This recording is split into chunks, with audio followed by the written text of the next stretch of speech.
मेरे प्रिय भाई और बहनों, मैं आप सभी को आज प्रभु यीशु के पुनरुत्थान पर्व की मंगल कामनाएं देता हूं। प्रभु आपको आशीष दें। आज अनुग्रहों का दिन है, आशीष का दिन है। और इस समय जब आप इन वचनों को सुनने के लिए बैठे हैं, आराधना में भाग लेने के लिए बैठे हैं, प्रभु की उपस्थिति में बैठना, ये विश्वास करना कि प्रभु यीशु आपके करीब हैं, आपके लिए कार्य कर रहे हैं। हमें संदेश मिला है जबलपुर की एक बहन से कि शादी के 10 साल के बाद उनको एक बेटी मिली है। प्रभु को धन्यवाद देते हैं। बोलिए हालेलुया, हालेलुया। एक और बहन से रायगढ़ से खबर मिली है कि विवाह के 10 साल के बाद एक बेटा मिला है। बोलिए हालेलुया, हालेलुया। उड़ीसा से एक दंपति से फोन मिला कि वे तलाक देने वाले थे और तलाक के कगार तक पहुंच गए थे, लेकिन उन्होंने वचन सुनना शुरू किया, प्रार्थना में भाग लेना शुरू किया और उन्होंने तलाक की बात को छोड़ दी है और वे खुशी के साथ पारिवारिक जीवन जी रहे हैं। बोलिए हालेलुया, हालेलुया। कई परिवारों में झगड़ा बंद हो गया है, शांति आई है। बोलिए हालेलुया, हालेलुया। कई युवक युवतियों को पढ़ने में उत्साह मिला है और पढ़ाई के समय पवित्र आत्मा उनको नियंत्रित कर रहा है, समझा रहा है क्या पढ़ना है क्या नहीं पढ़ना है। और उन्होंने फोन करके हमारे भाई बहनों से कहा कि परीक्षा में बैठते समय वे ही सवाल आते हैं जो पवित्र आत्मा ने उन्हें पहले से तैयार कर रखा था। Hallelujah, hallelujah. कुछ लोगों ने खबर दिया है कि उन्होंने इन दिनों दुख के बारे में वचन सुना। दुख के बारे में वचन सुनने के बाद उनको दुख सहने की शक्ति मिली है। बहुत बड़ी कृपा। Hallelujah, hallelujah. और बहुत सारे भाई बहनों को विभिन्न प्रकार की चंगाइयां मिली है। इन सारे वरदानों के लिए आइए हम प्रभु को धन्यवाद देंगे। Hallelujah, hallelujah, hallelujah, hallelujah. मेरे प्रिय भाई और बहनों, आज हम प्रभु यीशु के पुनरुत्थान का पर्व मनाते हैं। प्रभु यीशु के पुनरुत्थान का पर्व हम विश्वासियों के लिए, हम मसीहियों के लिए सबसे बड़ा पर्व है और इसीलिए हमारे लिए सबसे महत्वपूर्ण दिन है। प्रभु यीशु के पुनरुत्थान का पर्व विजय का पर्व है, आनंद का पर्व है, महिमा का पर्व है, आशा का पर्व है, उम्मीदों का पर्व है, नए जीवन का पर्व है, सकारात्मकता का पर्व है। और इसीलिए यह त्योहार हमारे लिए बहुत ही महत्वपूर्ण त्योहार है। हमारे आश्रम में हर साल सबसे ज्यादा भीड़ प्रभु यीशु के पुनरुत्थान का पर्व मनाने आती है। हजारों की संख्या में, मैं गिनना नहीं चाहता हूं, हजारों की संख्या में लोग, विश्वासी लोग तंबू या टेंट या इस शेड के नीचे बैठते हैं और अपने हाथों में जलती हुई मोमबत्तियां लेकर प्रभु का गुणगान करते हैं। कितना सुंदर नजारा है, वास्तव में प्रभु की कृपा है। तो आज का दिन हमारे लिए सबसे महत्वपूर्ण दिन है। संत पौलुस कहते हैं कोरिन्थियों के पहले पत्र के अध्याय 15 वाक्य 17 में, यदि यीशु मसीह मृतकों में से नहीं जी उठे तो हमारा विश्वास व्यर्थ है। प्रभु यीशु का पुनरुत्थान हमारे विश्वास की नींव है। हम एक जीवित प्रभु पर विश्वास करते हैं, हम एक जीवित प्रभु की आराधना करते हैं, हम एक जीवित प्रभु से प्रार्थना करते हैं। इसीलिए आज का दिन हमारे लिए बहुत महत्वपूर्ण है। देखिए, 2000 वर्ष पहले प्रभु यीशु इस संसार में आए, शरीर में आए, देहधारी बनकर आए। उनका जन्म बेतलहम में हुआ। कुछ समय के लिए वे मिस्र में उनका पालन हुआ था। उसके बाद वे वापस लाए गए, गलीलिया के नाजरत में उनका लालन पोषण हुआ। जब वे सुसमाचार की घोषणा शुरू किए तो वे कफरनाऊं चले गए। उनकी मृत्यु कलवारी पहाड़ पर हुई। जब तक प्रभु यीशु शरीर में थे वे समय और स्थान की सीमा में थे, परिधि में थे। एक समय एक ही जगह होते थे, लेकिन पुनरुत्थान के बाद प्रभु यीशु सर्वव्यापी बन गए। वे सर्वत्र हैं। इसीलिए प्रभु यीशु ने पुनरुत्थान के बाद अपने शिष्यों को अलग अलग जगहों पर दर्शन दिए। किसी को सड़क पर, किसी को समुद्र के तट पर, किसी को बंद कमरे में। प्रभु यीशु सर्वत्र हैं, सर्वव्यापी हैं। वो आपके साथ है इस समय। ही इज विद यू, वो आपके साथ हैं। बाइबल में बार बार बताया गया है कि मैं तुम्हारे साथ हूं, प्रभु कहते हैं, लेकिन पुनर्जीवित यीशु सदा हमारे साथ हैं। इसलिए प्रभु यीशु ने कहा है मत्ती के सुसमाचार के अध्याय 18 उसके वाक्य 20 में, जहां 2 या 3 मेरे नाम पर इकट्ठे होते हैं उनके बीच में मैं उपस्थित रहता हूं। देखिए, प्रभु की उपस्थिति वहां पर आ जाती है तुरंत, यानी प्रभु स्वयं वहां पर विराजमान होते हैं। मत्ती के सुसमाचार के अध्याय 28 उसी वाक्य 20 में प्रभु क्या कहते हैं कि संसार के अंत तक मैं सदा तुम्हारे साथ हूं। पुनर्जीवित यीशु हमारे साथ हो लेते हैं। पुनर्जीवित यीशु इम्मानुएल बनते हैं, यानी ईश्वर हमारे साथ। कुछ दिन पहले एक बहन यहां पे आई थी। 20-25 साल पहले उन्होंने प्रभु यीशु को अपनाया और मसीहत को अपनाया। उन्होंने कहा प्रभु को जानने से पहले उनको सपने में एक बार दर्शन मिला। उनको बाइबल दी गई थी और कहा गया था इसको पढ़ो। उनके पति को भी वही सपना मिला, इसलिए दोनों ने तय किया कि हम बाइबल पढ़ेंगे, प्रभु यीशु को जानेंगे। जानने लगे, उनसे प्यार करने लगे, प्रभु को अपनाए, उनके मसीहा बने, उनके मुक्तिदाता बने, उनके प्रभु बने। उन्होंने पूरी तरह से प्रभु को अपनाया। आज मैं हजारों लोगों के जीवन में पुनर्जीवित यीशु के ऐसे चमत्कार देखता हूं। हमारे ख्रिस्त भक्तों में कई लोग आके हमें बताते हैं कि यीशु ने हमें ऐसे दिखाई दिया, ऐसे दिखाई दिया। हजारों लोगों के जीवन में इस तरह पुनर्जीवित यीशु प्रकट होते हैं, क्योंकि वो पुनर्जीवित हुए हैं, वो सर्वत्र हैं, सबके लिए हैं। प्रभु यीशु के शिष्य यीशु की मृत्यु के बाद बिल्कुल निराश हो गए थे, उदास हो गए थे। बड़ी बड़ी उम्मीदें लिए वे यीशु के पीछे हो लिए थे।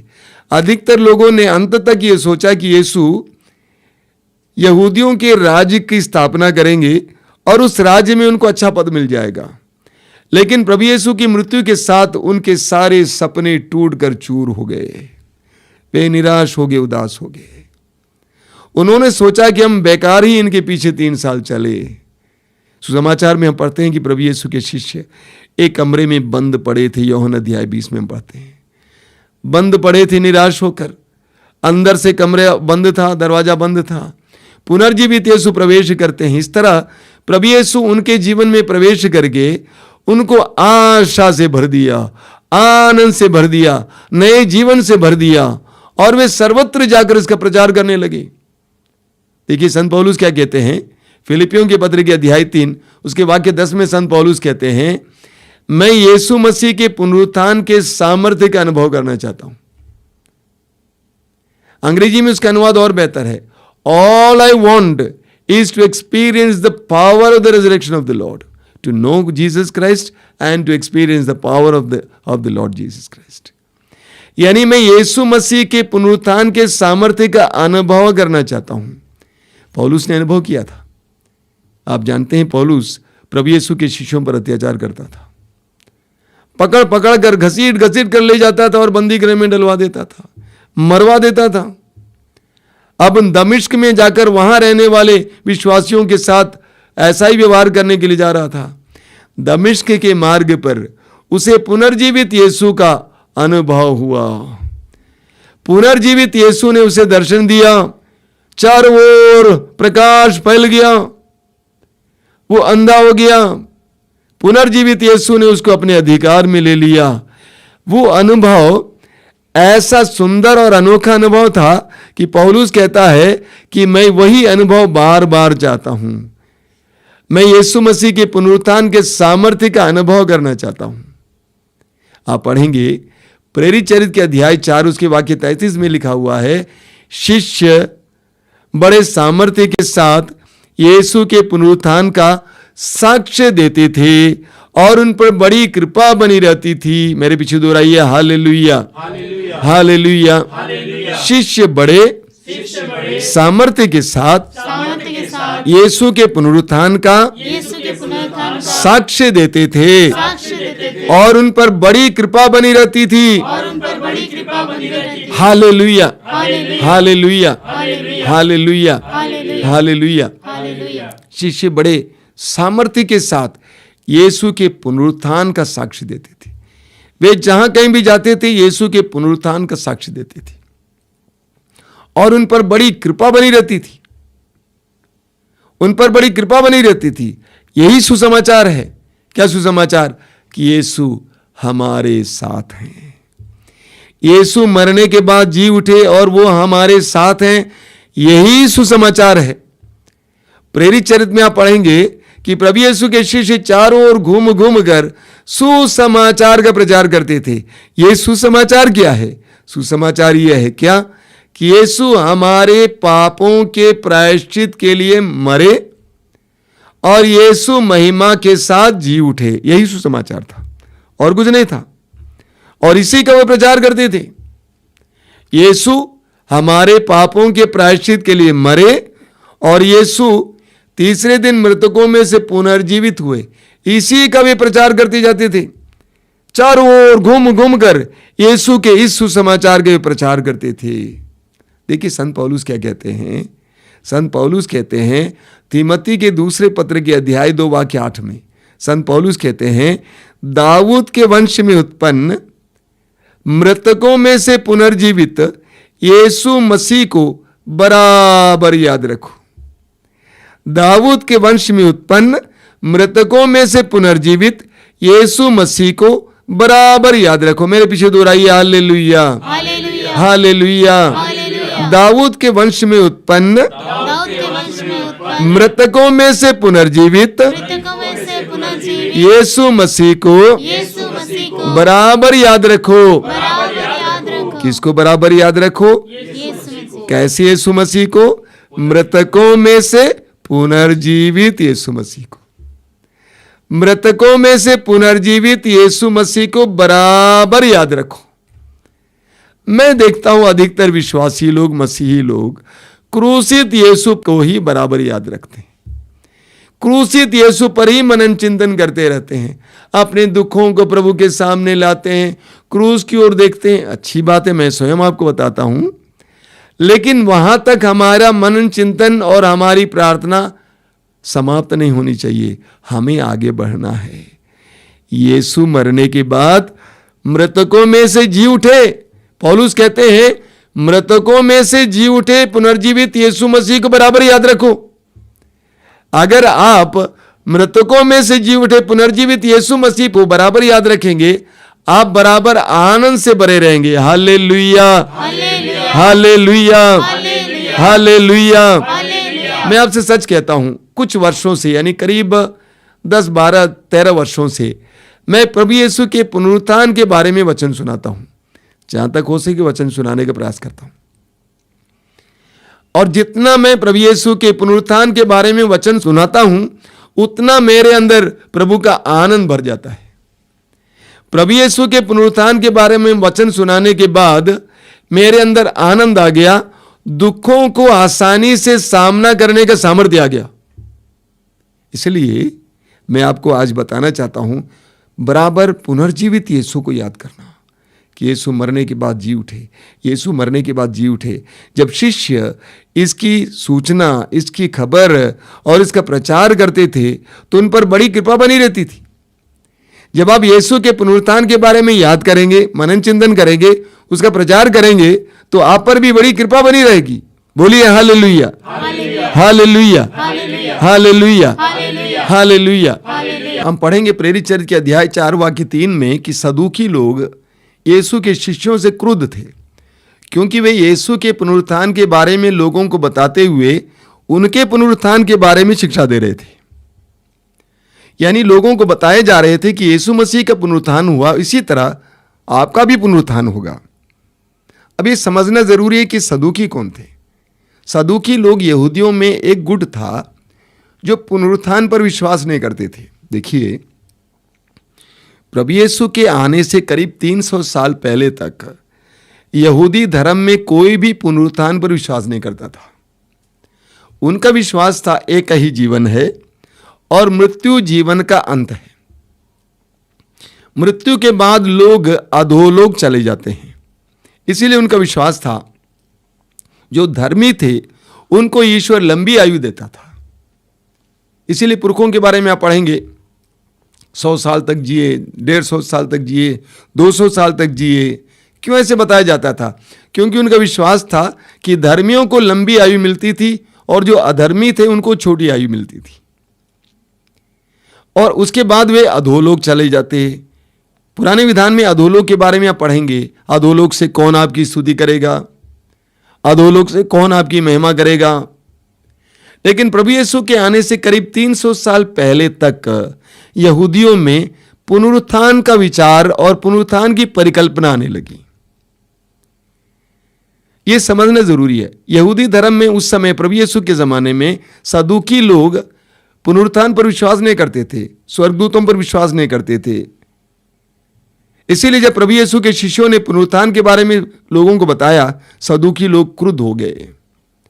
लेकिन जिस समय हम प्रभु यीशु के पुनरुत्थान पर विश्वास करने लगते हैं, हमारे जीवन में परिवर्तन आएगा, हमारे विचार बदल जाएंगे। मैं स्वयं अपनी बात बता रहा हूं कि जब से मैं पुनरुत्थान के बारे में वचन सुनाने लगा, उसके बाद मृत्यु के बारे में मेरा विचार बदल गया। मेरे पिताजी का देहांत हुआ। उस समय मैं एक जगह पे सभा चला रहा था, घर नहीं जा पाया, उनको दफना नहीं पाया।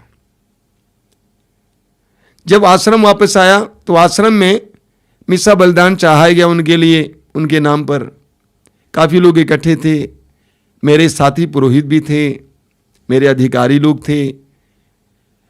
मैंने उस दिन मिसा बलिदान में शुरुआत में ये कहा कि मुझे आनंद है, मुझे खुशी है कि स्वर्ग में मुझे एक और मध्यस्थ मिल गया है, और वो कोई और नहीं है बल्कि मेरे पिताजी हैं। सच बता रहा हूं, 10 साल पहले, उससे 10 साल पहले मैं कभी इस तरह नहीं बोल सकता था। मृत्यु के बारे में मेरा विचार बदल गया। कई साल पहले मैंने एक प्रचारक की किताब पढ़ी। उन्होंने लिखा है कि जब उनके पिताजी का देहांत हुआ, देखिए अच्छे अच्छे घरों में, बड़े घरों में आप देखेंगे घर होता है, घर के बाहर गेट होता है, गेट पर वहाँ पर नाम लिखा हुआ रहता है, नेम प्लेट रहता है, फलाना फलाना पूरा एड्रेस के साथ। तो इस प्रचारक के पिताजी के नाम पर घर था, और घर के बाहर जो गेट है उस पर उनका नाम था मिस्टर लॉरेंस, और उनका पता लिखा हुआ था। लेकिन प्रचारक के पिताजी के देहांत के बाद इस प्रचारक ने क्या किया, उन्होंने वहां लिखा मिस्टर लॉरेंस, उसके नीचे लिखा, क्या लिखा, मिस्टर लॉरेंस ने अपना निवास बदल दिया है। देखिए, मिस्टर लॉरेंस ने अपना निवास बदल दिया है। कितनी सुंदर सोच है कि मृत्यु हमारे लिए विनाश नहीं है, मृत्यु हमारे लिए एक दूसरे प्रकार के जीवन की शुरुआत है। इसीलिए आप पढ़ेंगे मृतकों के मिसा बलिदान में, आप देखेंगे वहां पर एक प्रार्थना है, वहां पर लिखा हुआ है, मृत्यु हमारे लिए विनाश नहीं बल्कि विकास है। एक विश्वासी के लिए जो प्रभु यीशु मसीह के पुनरुत्थान पर विश्वास करता है, मृत्यु विनाश की बात नहीं बल्कि विकास की बात है। देखिए, 1 कुरिन्थी अध्याय 15 उसके वाक्य 51 और 52 में संत पौलुस क्या कहते हैं। 1 कुरिन्थी अध्याय 15 वाक्य 51 और 52 में वहां पे संत पौलुस कहते हैं, मैं आप लोगों को एक रहस्य सुनाता हूं, मैं आप लोगों को एक रहस्य सुनाता हूं। वो रहस्य क्या है? आप लोग नहीं मरेंगे, आप लोग नहीं मरेंगे। हम विश्वासी मरने के लिए नहीं बनाए गए हैं, कोई भी इंसान मरने के लिए नहीं बनाया गया है। प्रज्ञा ग्रंथ के अध्याय 2 वाक्य 23 में लिखा हुआ है, ईश्वर ने मनुष्य को अमर बनाया, उसने उसे अपने प्रतिरूप बनाया। ईश्वर ने हमें अमर बनाया है, हमें मरने के लिए नहीं बनाया है। और विशेष करके जो यीशु में विश्वास करता है वो कभी नहीं मरेगा। योहन के सुसमाचार के अध्याय 11 वाक्य 25 और 26 में लिखा हुआ है, प्रभु यीशु स्वयं कहते हैं, पुनरुत्थान और जीवन मैं हूं, जो मुझ में विश्वास करता है वो मरने पर भी जीवित रहेगा, और जो मुझ में विश्वास करते हुए जीता है वो कभी नहीं मरेगा। हमारा शरीर मर सकता है लेकिन हम नहीं मरेंगे। एक विश्वासी कभी मरता नहीं है। यही कारण है, आप देखेंगे हम विश्वासी और मसीही लोगों के दफन के बाद कोई हमारी आत्माओं से डरता नहीं है, क्योंकि हमारी आत्माओं को भटकना नहीं चाहिए। एक विश्वासी को भटकने की आवश्यकता नहीं है। उसने यीशु पर विश्वास किया है, यीशु के पुनरुत्थान पर विश्वास किया है, और वह पुनर्जीवित हो जाता है। बोलिए हालेलुया, हालेलुया, हालेलुया, हालेलुया। कई साल पहले मुझे एक छोटी सी कहानी पढ़ने को मिली। कहानी इस प्रकार है, एक बार एक किसान जंगल गया और जंगल से उसको एक चील का अंडा मिला। काफी बड़ा अंडा है, चील का अंडा मिला। वो चील के अंडे को लेकर घर पे आया। उसने सोचा इसमें से बच्चा निकलवा दूंगा। अपने मुर्गी के नीचे मुर्गी के अंडों के साथ चील के अंडे को भी रखा सेकने के लिए। मुर्गी के अंडों से चूजे निकले, उसी तरह चील के अंडे से भी चूजा निकला। एक चील का बच्चा निकला, जो बड़ा हो गया, चलने फिरने लगा, अन्य चूजों की तरह वो घूमता फिरता था। जब और बड़ा हो गया, मुर्गियों की तरह, मुर्गों की तरह वो जमीन को खरोच खरोच के कीड़े मकोड़े खाता था।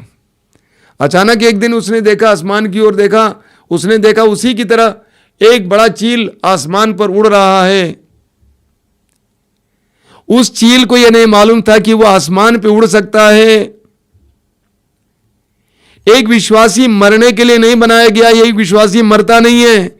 एक विश्वासी सदा जीवित है, जो यीशु पर विश्वास करता है, यीशु के वचनों के अनुसार जीता है, वो सदा जीवित रहेगा। गेहूं को मिट्टी के अंदर डाल दीजिए, क्या होगा?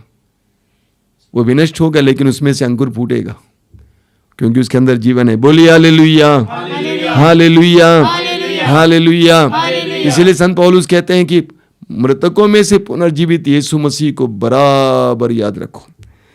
मृतकों में से पुनर्जीवित यीशु मसीह को बराबर याद रखो। जब हम मृतकों में से पुनर्जीवित यीशु मसीह को बराबर याद रखेंगे तो क्या होगा मालूम? हम अपने पुनरुत्थान पर विश्वास करेंगे।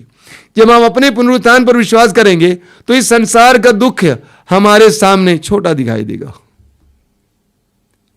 इस संसार का दुख हमारे सामने छोटा दिखाई देगा। देखिए संत पौलुस क्या कहते हैं रोमियो की पत्र के अध्याय 8 वाक्य 18 में, जो महिमा हमें प्रकट होने को है उसकी तुलना में इस संसार का दुख नगण्य है। जब प्रभु यीशु के पुनरुत्थान पर विश्वास करते हैं, अपने पुनरुत्थान पर विश्वास करते हैं, तो हमारे अंदर यह विचार आ जाता है। पौलुस कहते हैं जो महिमा हमें प्रकट होने को है उसकी तुलना में इस संसार का दुख नगण्य है। मेरे पीछे दोहराइए हालेलुया, हालेलुया, हालेलुया। जो महिमा हमें प्रकट होने को है उसकी तुलना में इस संसार का दुख नगण्य है। और एक बार दोहराइए प्यार से, जो महिमा हमें प्रकट होने को है उसकी तुलना में इस संसार का दुख नगण्य है। बोलिए हालेलुया, हालेलुया, हालेलुया। तो जब हम पुनरुत्थान पर विश्वास करते हैं, यीशु के पुनरुत्थान पर विश्वास करते हैं, हमें नई आंखें मिल जाती हैं। हमें संसार के दुखों के परे देखने की शक्ति मिल जाती है। इस संसार के दुखों से परे उस महिमा को देखने की शक्ति मिल जाती है। सवाल ये खड़ा होता है कि हम प्रभु यीशु के पुनरुत्थान का कैसे अनुभव करेंगे? सीधी बात है, यीशु के साथ मरना और यीशु के साथ जी उठना। दूसरा तिमोथी अध्याय 2 वाक्य 11। दूसरा तिमोथी अध्याय 2 वाक्य 11 में संत पौलुस कहते हैं यदि हम यीशु के साथ मर जाएंगे, यीशु के साथ जी उठेंगे। यदि हम यीशु के साथ मर जाएंगे तो हम यीशु के साथ जी उठेंगे। रोमियो के पत्र के अध्याय 6 में संत पौलुस हमें समझाते हैं, विशेष करके जो आप लोग बपतिस्मा प्राप्त हैं, हमें समझाते हैं। रोमी अध्याय 6 उसके वाक्य 3 से, रोमी अध्याय 6 वाक्य 3 से हम पढ़ते हैं कि आप लोग ये नहीं जानते कि ईसा मसीह के जो बपतिस्मा हम सबको मिला है वह उनकी मृत्यु का बपतिस्मा है।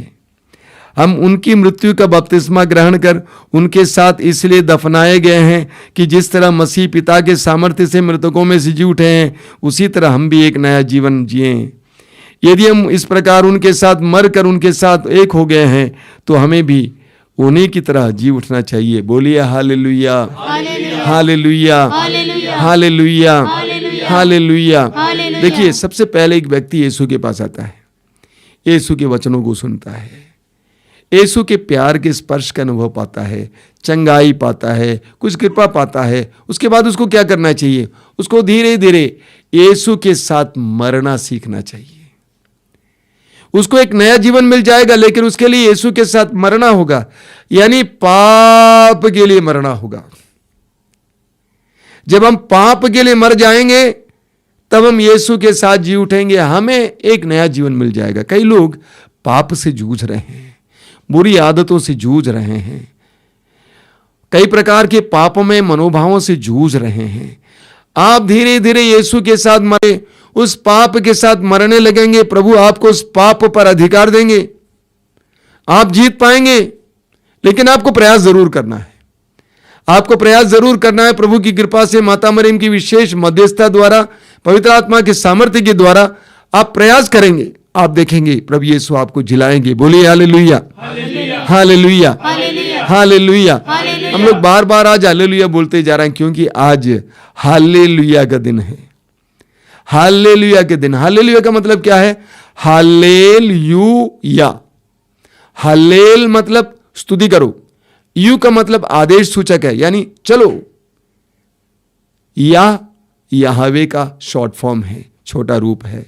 याहवे का मतलब परमेश्वर, यानी चलो परमेश्वर की स्तुति करो। बोलिए hallelujah, hallelujah, hallelujah, hallelujah, hallelujah. बोलिए हालेलुया। हम एक गीत गाएंगे प्रभु यीशु के पुनरुत्थान के बारे में। प्रभु हमारा जीवित है और हमारे साथ है। बहुत सुंदर गीत है। प्रभु हमारा जीवित है, सर्वशक्तिमान है। प्रभु हमारा जीवित है, सर्वशक्तिमान है। प्रभु हमारा जीवित है, सर्वशक्तिमान है। एक साथ। प्रभु हमारा जीवित है, सर्वशक्तिमान है।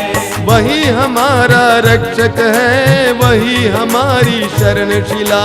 प्रभु हमारा जीवित है, सर्वशक्तिमान है। प्रभु हमारा जीवित है, सर्वशक्तिमान। तालियां बजाते हुए। पाप क्षमा करता है वो, परम पिता का बेटा वो। प्रभु हमारा जीवित है, सर्वशक्तिमान है। प्रभु हमारा जीवित है, खोल कर गाइए। सर्वशक्तिमान है। मृत्यु को हराता वो, मृत्युंजय कहलाता वो। प्रभु हमारा जीवित है, खोल कर गाएंगे, सर्वशक्तिमान है। खड़े होकर गाएंगे। प्रभु हमारा जीवित है, सर्वशक्तिमान है। रोगों को मिटाता वो, पाप क्षमा करता है वो। प्रभु हमारा जीवित है, सर्वशक्तिमान है। प्रभु हमारा जीवित है, सर्वशक्तिमान है। वही हमारा रक्षक है, वही हमारी शरणशिला। प्रभु हमारा जीवित है, सर्वशक्तिमान जोर से। है।